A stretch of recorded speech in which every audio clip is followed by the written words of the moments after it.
조선시대 중엽 원주 땅에는 고리대금업으로 큰 돈을 모은 변중수라는 대감이 살았습니다.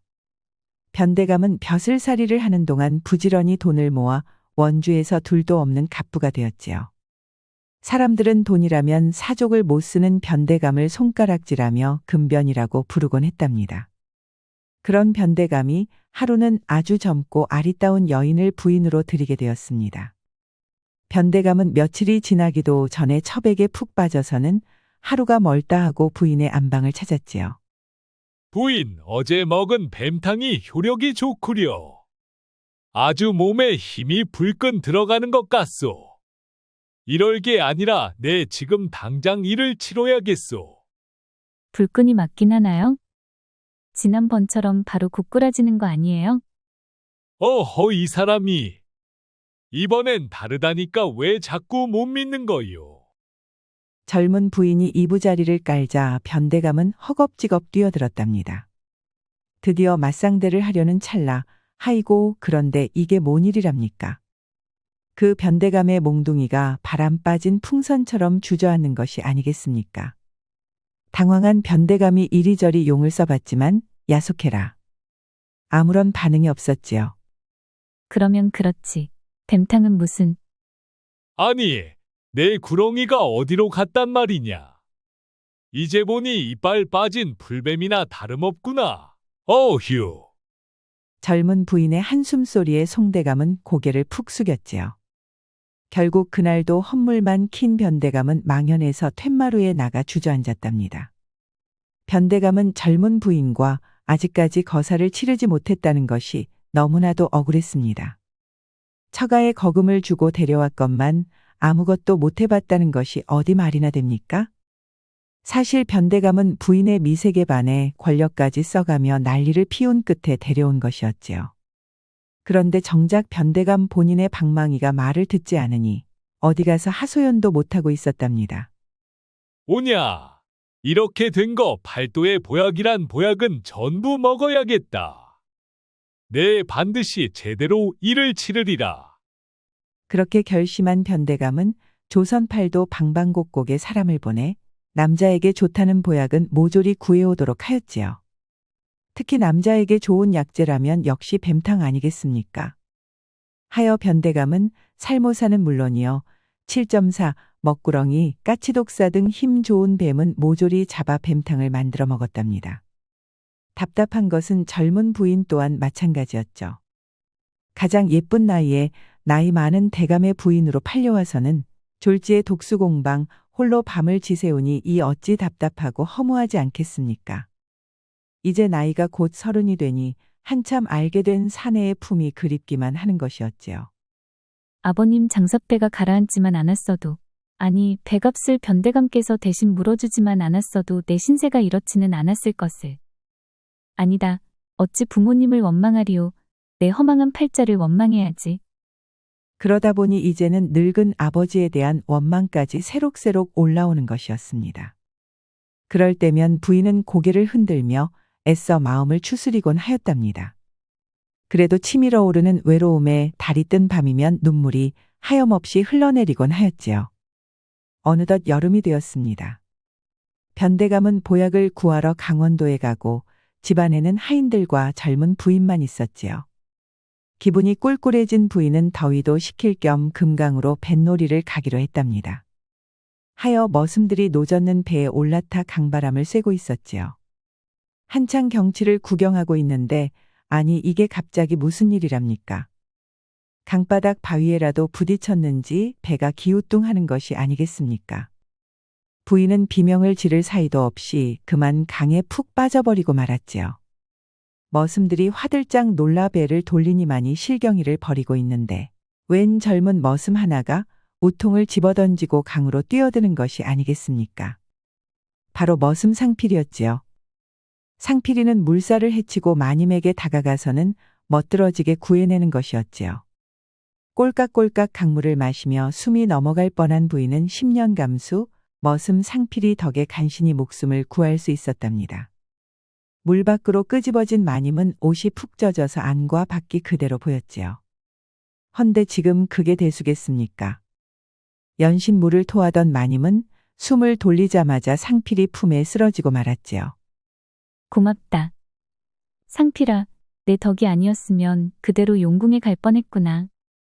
아닙니다요. 마님이 물에 빠졌을 땐 정신이 없어 일단 구할 생각뿐이었습니다요. 마님은 그제야 상필이의 얼굴을 올려다보았지요. 이야, 상필이는 근육이 탄탄한 장사였는데 얼굴도 사내다운 매력이 넘쳤답니다. 해서 마님은 자신을 구한 머슴에게 가슴이 두근거리고 있었지요. 사실 상필이도 강물에 젖은 마님의 모습이 너무 아름다워 눈을 둘 곳이 없었거든요. 그렇게 둘은 마님과 머슴이 아니라 사모하는 남과 여가 되고 말았답니다. 마님은 강가로 나온 후 넌지시 상필이를 불렀답니다. 날 구한 상을 내릴 터이니 이따 조용해지면 안방으로 오라는 것이었죠. 이미 마님에게 푹 빠진 상필이는 지체 없이 마님의 명령을 수행했답니다. 그렇게 둘은 안방으로 다시 만났더랬지요. 안방에서 둘의 눈은 짜르르 마주쳤답니다. 이번에는 남과 여가 따로 없었습니다. 둘은 두근거림에 못이겨 사모하는 남녀가 하는 일을 시작하고 말았지요. 눈에서는 별이 번쩍이고 맞잡은 손은 하나가 되었습니다. 내뿜는 숨이 어찌나 단지 과수원에 온 것 같았지요. 그렇게 뜨거운 사이가 된 마님과 머슴은 왜 어찌 지금에야 만났을까를 원망하며 함께 즐거운 시간을 가졌답니다. 경험이 끝나자 어느새 뉘엿뉘엿 해가 지고 있었지요. 마님은 너무나도 행복하고 좋았습니다. 안으로 파고드는 구렁이처럼 상필이는 마님의 답답함을 구석구석 풀어주었던 것이지요. 뒤늦게 사내의 매력을 알게 된 마님은 모르던 시절이 원망스러워 억울할 지경이었답니다. 해서 마님은 상필이와 또 만나기로 단단히 약조를 했습니다. 며칠 후 마침내 변대감이 돌아왔습니다. 강원도에서 수확이 좀 있었는지 아주 싱글벙글이었지요. 마님은 기대도 안 했지만요. 부인, 내가 요번에 50년 묵은 7.4를 구했다오. 효험이 탁월하다고 하니 이번엔 믿어보시구려. 변대감은 어서 잠자리에 들자고 성화였지요. 50년 7.4로 뱀탕을 해먹은 변대감은 부인을 향해 어서 이리로 오라고 재촉했답니다. 어머, 굉장하네요. 이번엔 믿을만한가요? 아, 글쎄 그렇다니까. 땅꾼에게 아주 비싼 돈을 주고 구해 먹었으니 좀 믿어보시구려. 네네네, 기대되는군요. 그런데 이게 무슨 일이랍니까? 변대감의 몽둥이는 시작하기도 전에 심으로 또다시 고개를 숙이는 것이었지요. 변대감은 초라해진 분신과 함께 조용히 안방을 나섰답니다. 상심한 마님은 남편이 나가는데 인사조차 하지 않았지요. 결국 변대감은 이번에도 패배한 것이었습니다. 그래도 변대감은 반드시 이를 치르리라 다짐하며 의지를 활활 불태웠지요. 하기야 이렇게 아름다운 부인을 두고 어찌 헛물만 켜고 싶겠습니까? 변대감은 이번에야말로 영험한 뱀을 잡아먹고 부인과 첫날을 보내겠노라 맹세했답니다. 오냐, 내 이번엔 제주도 땅에 가리라. 제주도에 가서 한라산 백사를 잡아먹으리라. 고놈을 먹고 내 이번엔 기필코 수건을 이뤄야겠다. 도끼가 바짝 오른 대감이 제주도로 떠나자 마님은 또다시 상필이를 불렀습니다. 상필아, 오늘은 날이 더워 내 등목을 좀 해야겠다. 달이 뜨면 개울로 나설 터이니 내가 와서 목욕을 좀 돕거라. 알겠습니다요. 작은 마님. 그렇게 마님과 머슴은 한밤의 개울가에서 또 한 번 불타올랐답니다. 자주 함께할 수 없는 사이라서 그럴까요? 감질나게 만나는 동안 둘은 점점 더 서로에게 빠져들고 있었지요. 하지만 둘은 꿈에도 모르는 것이 하나 있었지요. 그건 변대감 댁의 또 다른 머슴 광쇠가 둘의 만남을 지켜보고 있었다는 것입니다. 광쇠는 바위 뒤편에 몸을 숨긴 채 숨을 삼키는 것도 있고 둘을 엿보고 있었지요. 허나 상필이와 마님은 아무것도 모른 채 육신의 비밀에만 몰두하고 있었답니다. 저 연놈들이 아주 신방을 차렸구나. 아주 떨어질 줄을 모르는구만. 남몰래 마님을 연모하고 있던 광쇠는 둘의 몸짓을 보며 질투의 불길을 활활 태웠지요. 며칠 후 상필이가 밭일을 하러 가려는데 광세가 넌지시 불러 세우는 것이었습니다. 그러면서 마님이 급하게 심부름을 시켰다며 상필이에게 개울가에 가서 뭘 좀 가져와야 한다고 말하는 것이었습니다. 어젯밤 미래가 들통이 났는가 싶은 상필이는 깜짝 놀라서 따졌지요. 개울가? 혹시 광쇠, 자네 어젯밤 개울가에서 뭘 본 겐가? 보긴 뭘 봐? 이 사람이 자다가 봉창 두드리는가? 난 어제 퍼질러 자느라 나가지도 않았는데. 그렇다면 다행이고. 그래, 마님이 뭘 좀 가져오라고 하시는가? 거 있잖아. 마님이 며칠 전 마실 나가셨다가 개울가에 깜박 금비녀를 놓고 오셨다는구먼. 오늘 갈 곳이 있으니 자네가 대신 좀 가져오라는 것이야. 광세는 천연덕스럽게 거짓말을 늘어놓았지요. 이에 안심한 상필이는 광세의 말을 철석같이 믿고 말았답니다. 하여 상필이는 사모하는 마님의 금비녀를 가지러 불이 나게 개울가로 달려갔지요. 광세는 자기 말을 믿은 상필이가 개울가로 뛰어 올라가는 것을 보고 득이만만하게 웃었답니다. 그리고는 조용히 상필이의 뒤를 밟기 시작했지요. 개울가를 이리저리 뒤지던 상필이는 도통 금비녀를 찾을 수 없었습니다. 상필이는 한참 만에야 개울가 끝 절벽 앞바위 위에 놓인 금비녀를 발견했답니다. 사실 이건 모두 광세가 몰래 어젯밤 놓아둔 것이었지요. 아니, 내가 그날 밤 마님이랑 저런 곳에도 갔었나? 하지만 상필이는 별로 대수롭지 않게 생각하고 금비녀의 손을 뻗었답니다. 그때 근처 바위 뒤에 몸을 숨기고 있던 광세가 튀어나왔지요. 광세는 상필이가 깜짝 놀란 틈을 타 그대로 절벽으로 밀어버리고 말았습니다. 불의의 습격을 당한 상필이는 긴 비명을 지르며 절벽에서 떨어지고 말았지요. 상필이를 보내버린 광세는 천연덕스럽게 변대감댁으로 돌아갔습니다. 아이고.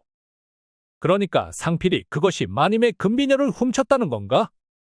고놈이 재물에 눈이 어두워 일을 저지르고 말았구만. 머슴들끼리 소문이 돌았지요. 상필이가 마님의 금비녀를 훔쳐서 멀리 도망쳤다는 것입니다. 이 소문을 나눈 머슴들은 하나같이 혀를 끌끌 찼습니다. 성실해 보이던 상필이가 그런 짓을 저지르다니 참으로 통탄할 일이었지요. 한편 마님의 상심은 더욱 컸답니다. 흑흑흑 그깟 금비녀.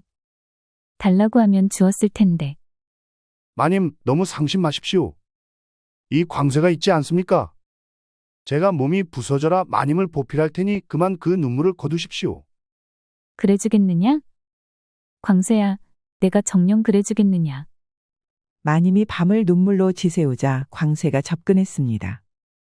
광세는 정성껏 마님을 위로하면서 자연스럽게 마님의 마음속으로 파고들었지요.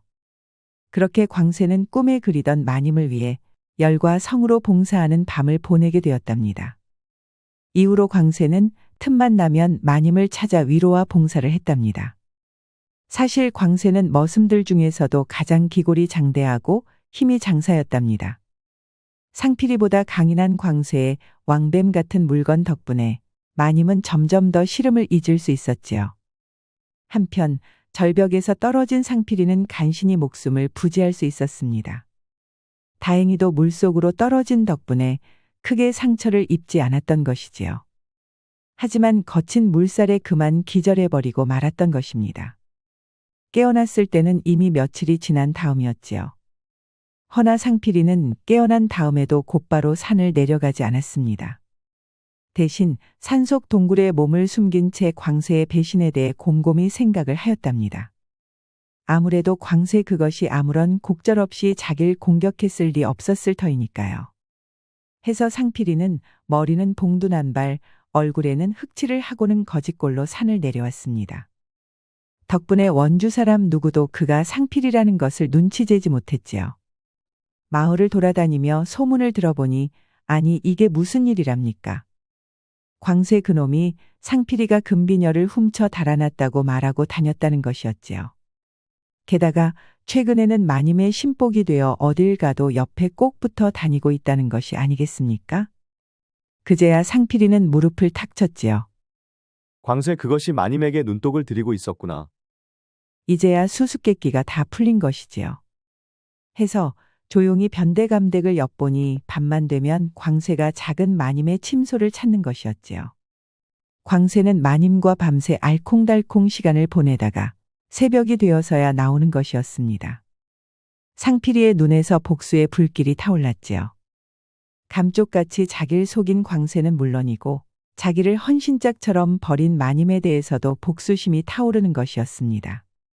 하지만 곧바로 변대감댁에 들어가지는 않았습니다. 마님과 머슴 사이에는 신분 차이가 명확했습니다. 머슴인 자기가 아무리 외쳐봤자 마님이 아니라고 말하면 그걸로 끝 아니겠습니까? 곰곰이 생각하던 상필이는 보약을 찾으러 떠난 변대감이 곧 돌아온다는 것을 떠올렸습니다. 무릎을 탁하고 친 상필이는 조용히 어둠 속으로 사라졌지요. 며칠 후 한라산 깊은 산에서 100년 묵은 백사를 잡아온 변대감이 집으로 돌아왔지요. 변대감은 그대로 마당에 불을 지피고 보약을 끓이기 시작했지요. 그리고는 절대 불이 꺼지지 않도록 지켜보라며 머슴들에게 신신당부를 했습니다. 해서 머슴들은 뱀탕이 다 끓을 때까지 번갈아가며 약탕기를 지켰답니다. 워낙 귀한 백사로 끓인 탕이니 하룻밤을 밤새 끓여야만 했지요.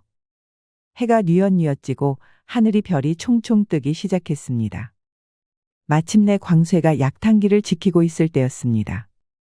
그때까지 광에 숨어있던 상필이가 광새 앞에 불쑥 모습을 드러냈지요. 하지만 상필이는 본래의 모습이 아니었습니다. 머리는 산발, 얼굴에는 붉은 물감을 칠하고 옷은 물에 푹 적셔서 마치 개울에서 막 걸어 나온 것처럼 꾸몄던 것이지요. 감쪽같이 물귀신처럼 꾸민 상필이는 광새 뒤에서 나타나 냅다 소리를 질렀습니다. 내 이놈 광새야. 네가 감히 날 죽였느냐? 상필이의 꼴을 본 광새는 대경실색을 하고 말았습니다. 아무렴 도둑이 제발 저린다고 했던가요? 저지른 것이 많은 광새는 너무나도 놀라서 그만 거품을 물고 쓰러지고 말았지요. 그러자 상필이는 잽싸게 품에서 금비녀를 꺼내어 광새의 품에 쑤셔 넣었습니다. 그리고는 잘 끓고 있는 뱀탕을 발로 차다 엎어버린 것이 아니겠습니까? 그리고는 천연덕스럽게 모습을 숨겼지요. 우당탕탕하는 소리에 놀란 대감집 사람들이 뛰어왔을 땐 모든 것이 벌어진 이후였습니다. 귀한 뱀탕이 엎어져서 죄다 줄줄 흘러버렸던 것이지요. 아니 이놈 광새야. 내 놈이 감히 내 귀한 뱀탕을 쏟고 말았구나. 아이고 내 뱀탕. 저게 어떤 물건인지 내 놈이 알기나 하느냐. 화가 머리끝까지 난 변대감은 쓰러진 광새에게 왼쪽 오른쪽 연속 따귀를 날렸답니다. 그렇게 흠씬 얻어맞은 광새가 부스스 일어났을 때 아니 이게 무슨 일이랍니까? 광새의 품에서 상필이가 훔쳤다는 금비녀가 툭 떨어지는 것이 아니겠습니까? 뱀탕을 엎고 졸지의 비녀를 훔친 범인으로 몰린 광새는 화가 머리 끝까지 난 변대감에게 멍석마리를 당했답니다. 머리부터 발끝까지 성한 곳 없이 두들겨 맞은 광새는 그대로 원주 땅에서 쫓겨나고 말았지요. 거짓골이 된 광새는 절뚝거리며 마을을 떠날 수밖에 없었답니다. 뱀탕을 잃어버린 변대감은 또다시 약재를 구하러 집을 나섰습니다. 이번에는 백두산에서 산삼을 가져오겠다며 먼 북쪽을 향해 길을 떠난 것이지요. 한편 마님은 광새가 금비녀를 훔쳤다는 말을 듣고 배신감으로 눈물을 흘렸답니다. 그리고는 사라진 상필이를 그리워하며 매일 밤을 후회 속에 보내고 있었지요. 그렇게 한바탕 태풍이 몰아친 후 변대감 댁에 한 사내가 찾아왔습니다. 바로 상필이었지요. 약초를 구하다 그만 절벽에서 떨어지고 말았지 뭡니까? 아주 10년 감수했습니다요. 상필이는 광새가 밀었다는 말은 쏙 빼고 그렇게 둘러댔지요. 하지만 남자가 그리웠던 마님은 상필이의 말을 의심도 하지 않고 믿었답니다. 그리고는 반가움의 눈물을 흘렸지요. 이렇게 날 걱정시키다니. 상필아, 정말 보고 싶었다. 너는 내가 보고 싶지 않았느냐? 이놈도 마님이 너무나도 보고 싶었습니다요. 이제는 더 이상 떠나지 말거라. 위험한 곳도 가지 말고. 네, 마님. 여부가 있겠습니까요? 그 뒤로 상필이는 쫓겨난 광새 대신 마님과 즐거운 시간을 보냈답니다. 하지만 그전보다 훨씬 조심해서 다시는 들키는 일이 없었지요. 그렇게 한 석 달쯤 즐거움을 누린 상필이는 달도 뜨지 않는 어느 밤 마님의 폐물을 죄다 훔쳐 달아나 버렸지요. 제대로 한몫 잡아버린 것입니다. 마님은 비싼 폐물을 모조리 잃고 속으로 끙끙 앓았습니다만 뭐 어쩌겠습니까? 변대감이 모르기만을 바랄 뿐이었지요. 그 뒤로도 첩부인은 보약을 구하러 전국을 떠도는 대감의 눈치를 살피며 청상과부와 다름없이 살았답니다. 가끔씩 너무나도 밤이 외롭곤 했습니다만 광세와 상필이의 사건을 떠올리며 꾹 참을 수밖에 없었지요. 세상 일은 자기가 베푼 만큼 돌아오는 법입니다. 마님이 상필이를 저버리고 광세에게 마음을 주었으니 후에 상필이에게 당한 것도 다 자업자득이라고 할 수 있는 일이지요. 우리는 늘 뿌린 대로 거둔다는 옛말을 떠올리며 행동을 조심해야겠습니다. 우리 영상을 시청하신 모든 분들께 행복이 가득하길 기원하겠습니다. 구독과 좋아요, 알림 설정 부탁드려요. 이후에도 재미난 이야기가 많이 준비되어 있으니 다른 영상도 꼭 보러 와주세요.